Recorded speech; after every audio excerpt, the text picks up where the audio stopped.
Recently, a close friend and fellow Republican told me he was personally shocked at what the evangelicals have been willing to stomach from Donald Trump.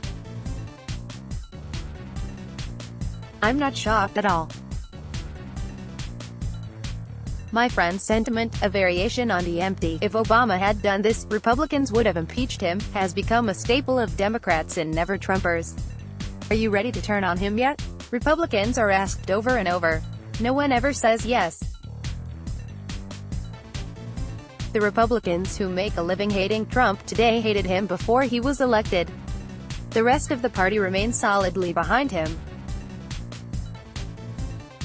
The reason for that, as we enter this election year, is less granular than feeling happy or sad about a specific presidential behavior. Rather, it has to do with the general direction of the nation. Trump and whoever the Democrats nominate represent such fundamentally different directions for our country that it is almost unthinkable for a Republican voter to be seriously torn. Imagine standing at a train station in Louisville, Kentucky, staring at the schedule board. You want to get to Los Angeles, and you have a choice of two trains, one headed to San Diego and one headed to Washington, D.C. Neither gets you exactly where you're heading, but there's really only one choice, as the alternative to San Diego is to go precisely the wrong way.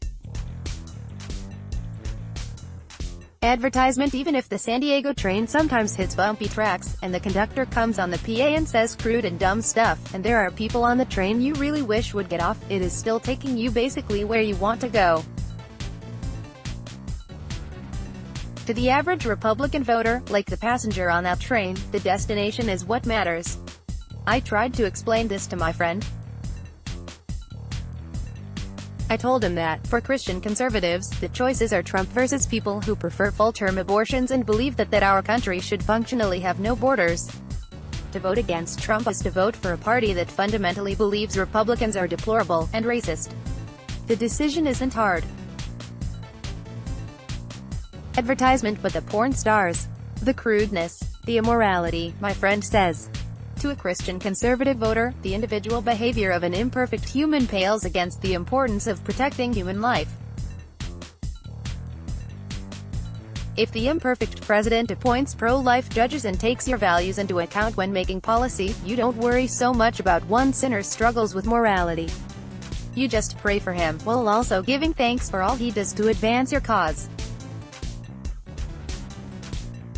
Choosing any of the Democrats running for president isn't simply boarding a train headed in a slightly different direction, or one going the same way with a nicer conductor.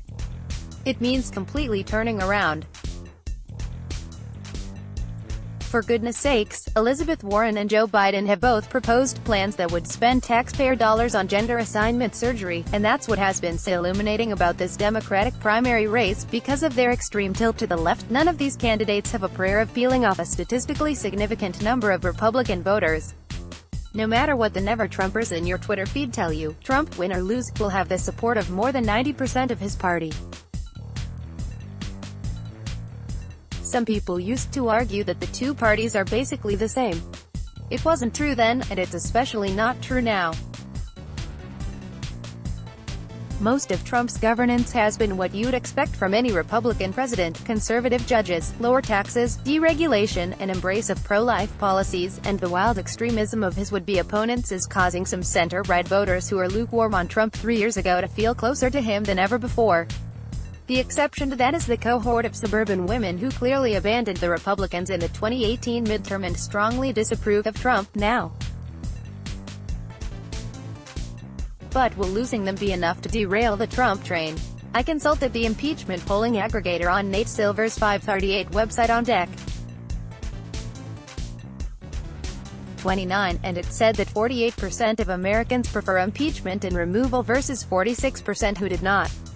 As has been true for 3 years, the polls say men basically want Trump and women basically don't. Impeachment has become a political Rorschach test, and Trump might easily win re-election with a 2-point deficit in the popular vote. The question isn't how Republicans can still vote for Trump, but how the Democrats became so radicalized as to present no viable alternative to huge swaths of non-urban America. Advertisement. Scott Jennings is a former advisor to President George W. Bush and Senate Majority Leader Mitch McConnell and a CNN contributor. He is a contributing writer to Opinion. Twitter, @ScottJenningsKY. Let's block ads. Why?